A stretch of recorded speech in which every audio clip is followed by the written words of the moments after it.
Hi guys, welcome back to my YouTube channel CA learners. आज की video आप लोगों के लिए बहुत ज़्यादा इंपॉर्टेंट होने वाली है। अगर आप एक सीए इंटर के स्टूडेंट हो और आपका अगर अभी तक ईआईएस एसएम प्रिपेयर नहीं हुआ है तो आप कैसे प्रिपेयर कर सकते हो। सबसे पहले मैं क्लियर कर दूं कि मैंने वीडियो का टाइटल डाला है कि how to prepare EIS SM in 8 days. ये 8 डेज मैं लॉजिकली इसलिए बोल रही हूँ क्योंकि इन 8 दिन में मैंने खुद ने ये सब्जेक्ट प्रिपेयर करा था और मेरा क्लियर हो गया था। तो मेरा ऐसा मानना है कि आपका भी क्लियर हो सकता है। ये एक ऑलमोस्ट एक ऐसा सब्जेक्ट है जो कि हर स्टूडेंट का लास्ट तक रह जाता है, फिर ये छूट जाता है और इसकी वजह से ग्रुप 2 में थोड़ी सी दिक्कत हो जाती है। तो आज हम इसको इस तरीके से प्रिपेयर करेंगे कि आपका ये ना सिर्फ आप इसमें ना सिर्फ पास हो पाओ, लेकिन ये आपका एग्रीगेट में भी मदद करे। उसके लिए हम इस वीडियो में कुछ टॉपिक्स, इंपॉर्टेंट टॉपिक्स जो है वो कवर करने वाले हैं। वो मैं आपको स्टार्टिंग में बता देती हूँ कि हम क्या क्या एड्रेस करेंगे। सबसे पहले मैं बात करूंगी कि ऐसे कौन से चैप्टर्स आप कर सकते हो, कैसे सिलेक्टिव पढ़ाई कर सकते हो कि आपके जो मार्क्स है वो आप अच्छे से कवर कर सको। सेकंड हम एड्रेस करेंगे कि इसका पेपर राइटिंग पैटर्न क्या होना चाहिए। थर्ड मैं आपको बताऊंगी कि इसमें जो एमसीक्यूज आते हैं उसको आखिर कैसे एड्रेस करा जाए। और फोर्थ हम बात करेंगे इसमें कि कुछ टिप्स वगैरह मैं आपको एग्जाम के लिए इसमें दूंगी जिससे कि आप इसको बेटर प्रेजेंट कर पाओ और अच्छे नंबर लाने में ये टिप्स आपकी डेफिनेटली मदद करेगी। तो सब चीज़ें जो कि आप ईआईएस एसएम के बारे में सोच सकते हो वो सारी आपको इस वीडियो में मिलेगी। तो वीडियो में आखिरी तक बने रहे और अगर अभी तक आपने चैनल को सब्सक्राइब नहीं करा है तो सबसे पहले सब्सक्राइब कर लो चैनल को। और अगर कोई और सब्जेक्ट के वीडियोस भी आपको चाहिए तो डू कमेंट मी डाउन, क्योंकि मैं हर सब्जेक्ट की वीडियो आपकी रिक्वेस्ट पे बनाऊंगी। तो स्टार्ट करते हैं। सबसे पहले तो स्टार्टिंग में ही अगर मैं क्लियर करना चाहूँ तो मैं ये बोल देती हूँ कि एसएम और ईआईएस को अगर हम कंपेयर करें तो एसएम कंपैरेटिवली ज़्यादा सिंपल है ईआईएस के करते हैं, ठीक है। तो वो हमको मार्क्स लाने में ज़्यादा मदद करेगा। एसएम में होते हैं 8 चैप्टर्स और ईआईएस में होते हैं 5 चैप्टर्स, लेकिन एसएम के वो 8 चैप्टर्स ज़्यादा सिंपल है ईआईएस के करते हैं।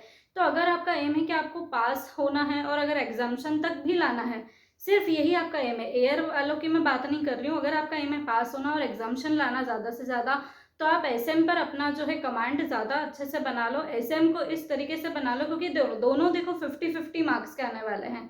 तो अगर आपने एसएम पर इतनी अच्छी से कमांड बना ली, मैंने सिर्फ एग्जाम में एसएम करा था, ईआईएस के 1-2 चैप्टर मैंने करे थे, ऑलमोस्ट एसएम के भरोसे मैं गई थी, लेकिन मुझे एसएम पर इतना कॉन्फिडेंस था कि डेफिनेटली मैंने इतना अच्छे से करा है कि एसएम में मेरे 50 में से 50 भी आ जाएंगे।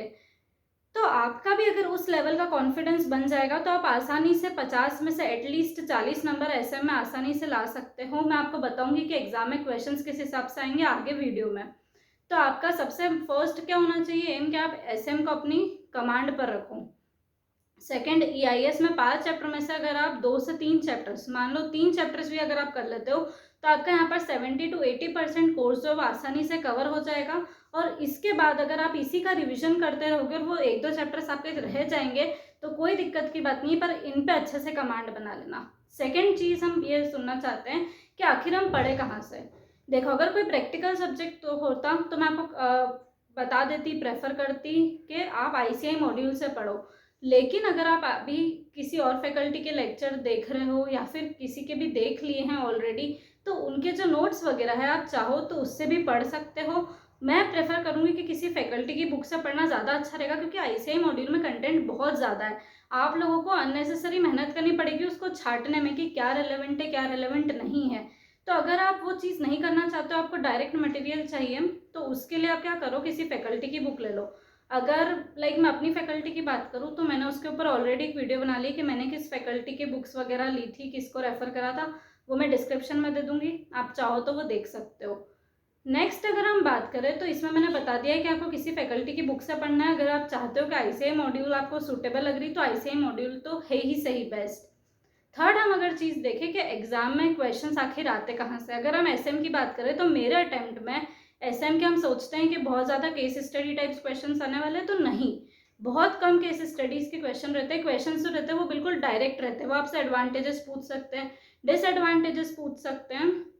तो क्वेश्चंस इन टोटल बहुत ही ज़्यादा डायरेक्ट आने वाले हैं ईआईएस में भी और एसएम में भी। तो ये सब्जेक्ट जो है आपका बहुत मार्क्स कवरिंग हो सकता है, क्योंकि क्वेश्चंस जो है वो बिल्कुल डायरेक्ट आने वाले हैं। आपको कुछ मेहनत ही नहीं करनी है कि केस स्टडीज़ वगैरह, अगर केस स्टडीज़ होती है तो उसमें हमको बहुत ज़्यादा दिमाग दौड़ाना पड़ता है, कन्फ्यूजन होता है, लेकिन जब क्वेश्चन डायरेक्ट हो तब तो वो सब्जेक्ट सबसे ज़्यादा मार्क्स कवरिंग हो जाता है। पर दिक्कत यहाँ पर यह आती है कि सारे हमारे पास टॉपिक्स है, इतने सारे पॉइंट्स है, इतने सारे पैराग्राफ है, तो आखिर हम इसको लर्न कैसे करें? लाइक हमसे लर्न ही नहीं हो रहा है, हमको पता है कि करना क्या है, लेकिन इसको लर्न करने का क्या तरीका हो सकता है? तो इसमें मैं आपको ये बोलना चाहती हूँ कि अगर आपको लर्न करना है, एक छोटी सी मैं आपको ट्रिक बता देती हूँ। पॉइंट्स वाली अगर कोई चीज़ आपको लर्न करनी है तो उसके एक्रोनिम्स बनाना सीख लो। एक्रोनिम्स एज सच के जैसे 8 पॉइंट्स है मान लो, तो उन 8 पॉइंट्स का जो फर्स्ट वर्ड है, लाइक अल्फ़ाबेट ए, फिर किसी का डी होगा, ऐसे कर करके उन 8 पॉइंट्स के फर्स्ट वर्ड लो और उनको जोड़कर एक वर्ड बना लो, उसको हम बोलते हैं एक्रोनिम। तो उससे आपको एक मेमोरी टेक्निक हो गई, ठीक है। अब आपको वो 8 पॉइंट्स याद करने के लिए सिर्फ वो एक वर्ड याद होना चाहिए, उससे आपको याद आ जाएगा कि अच्छा ये इससे ये था। ये एक फन तरीके से भी आप इसको ले सकते हो। तो यहाँ पर बहुत सारे पॉइंट्स जब भी होते हैं ना, तो ये वाली जो टेक्निक रहती है बहुत ज़्यादा इफेक्टिवली हमको काम करती है। देन अगर ये तो बात हो गई कि जहाँ पर पॉइंट्स है उन चीज़ों की, जहाँ पर पैराग्राफ है उनको कैसे लर्न करें आखिर, तो उसको लर्न करने का एक ही तरीका है। सबसे पहले तो आपको उसकी रीडिंग लगानी पड़ेगी, और फिर मैं इस बात पर श्योर हूँ कि जब आप किसी पैराग्राफ की रीडिंग करते हो ना, तो आपको सब कुछ उसमें इंपॉर्टेंट नहीं लगता। 1 या 2 लाइन ऐसी रहती है जो कि बहुत ही अच्छी रहती है और हमको ऐसा लगता है, ठीक है, कि ये लाइन बहुत इंपॉर्टेंट लग रही है, या तो उसका मार्क कर लो या फिर उस लाइन को लिख लो, या फिर उन पैराग्राफ में से 2 से 3 वर्ड्स जो है वो ऐसे छाटो जो कि बहुत इंपॉर्टेंट है, बाकी आप एडिशनल भी अपने हिसाब से लिख सकते हो, ठीक है। वो 2 से 3 वर्ड्स आप उठा लो और उसको फिर एग्जाम में जाके लिखो तो अंडरलाइन कर दो।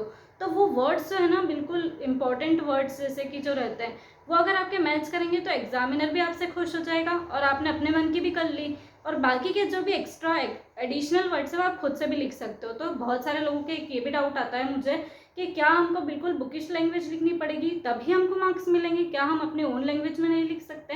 तो यहाँ पर मैंने उसका भी आंसर दे दिया है कि कुछ कीवर्ड्स जो रहते हैं वो आपको बुक से लिखने पड़ेंगे ऑफ कोर्स, लेकिन ज़रूरी नहीं है कि आप पूरा के पूरा एज इट इज़ रट के जाओ और एज इट इज़ लिखो, नहीं, आप अपनी ओन लैंग्वेज में भी लिख सकते हो, क्योंकि इतना सारा जो कोर्स है ना वो कोई भी बिल्कुल रट्टा मार के हमको कोई काम नहीं करना है, हम यहाँ पर अपने कंसेप्ट बनाना है, ठीक है ना।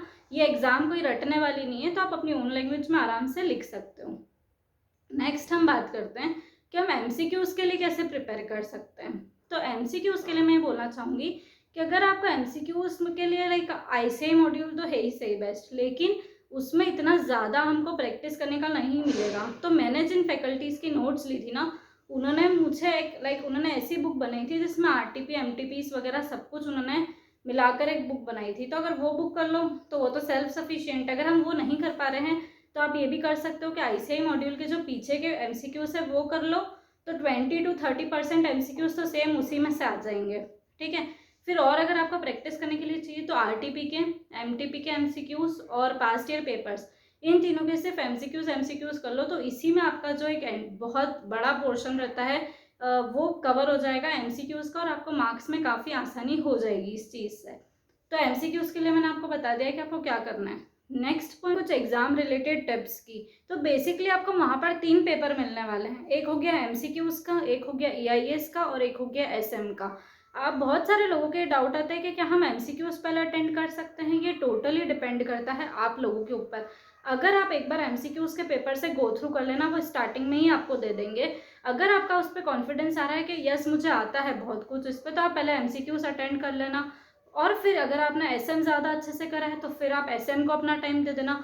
फिर ईआईएस अगर कम करा है तो ईआईएस को बचा कुचा थोड़ा टाइम दे देना, तो पेपर आसानी से मैनेज हो जाता है अगर आप 70 to 80% करके जा रहे हो, क्योंकि अब आपने पास लिखने का मटेरियल कम है और अब आपको टाइम ज़्यादा मिल गया है, ठीक है। तो उसी चीज़ को बहुत अच्छे तरीके से आप प्रेजेंट कर सकते हो। नेक्स्ट मैं आपको ये टिप दे देती हूँ एक, कि आपने जो भी आपको लग रहा है कि एज इट इज़ आपने बुकिश लैंग्वेज लिखी है, कुछ ऐसे कीवर्ड्स है जो कि आपको लग रहा है कि ये मैंने सेम बिल्कुल याद करे थे और वो लिखे हैं मैंने, जिससे मैंने आपको स्टार्टिंग में बोला था वीडियो में कि कुछ कीवर्ड्स आप याद करना, तो याद रखकर वो कीवर्ड्स आप अंडरलाइन करके आ जाना, क्योंकि पेपर में आप पूरा सब कुछ ब्लैक पेन से लिखोगे, ठीक है। तो वो पैराग्राफ के पैराग्राफ रहेंगे ना, तो वो उसको दिखने में लाइक एग्जामिनर को एकदम देखने में वो कभी आए नहीं आए। तो राइटिंग एक तो सबसे बड़ी बात है नीट एंड क्लीन रखना, उसके बाद जितना हो सके पैराग्राफ से ज़्यादा प्रेफर करना कि आप पॉइंट्स में लिख रहे हो अपनी बातें, ठीक है। अगर आप पैराग्राफ भी है तो पैराग्राफ को भी आप 2-2 3-3 लाइन्स में तोड़ तोड़ कर लिख सकते हो, यानी कि एकदम ध्यान जाए। इतना बड़ा पैरा अगर आपने सलंग बिना लाइन छोड़े लिखा ना, तो उसमें ऐसा लगता है कि स्टोरी लिखी है कोई, ठीक है।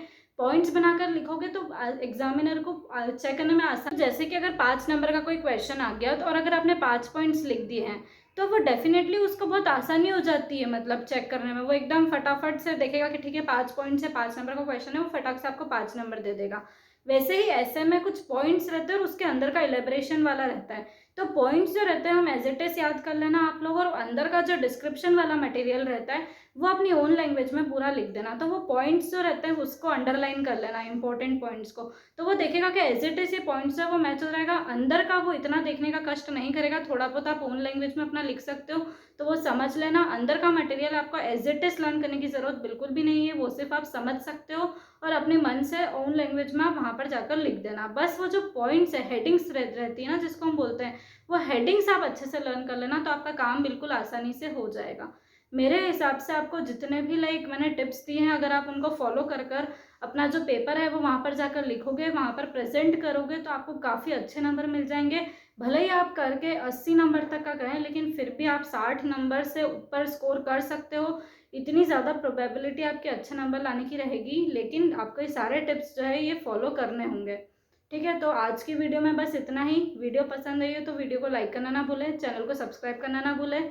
Thanks for watching. और अगर आपको किसी दूसरे सब्जेक्ट की भी वीडियो चाहिए तो आप मुझे कमेंट्स में बता सकते हैं, नेक्स्ट वीडियो में उसके ऊपर बना दूंगी।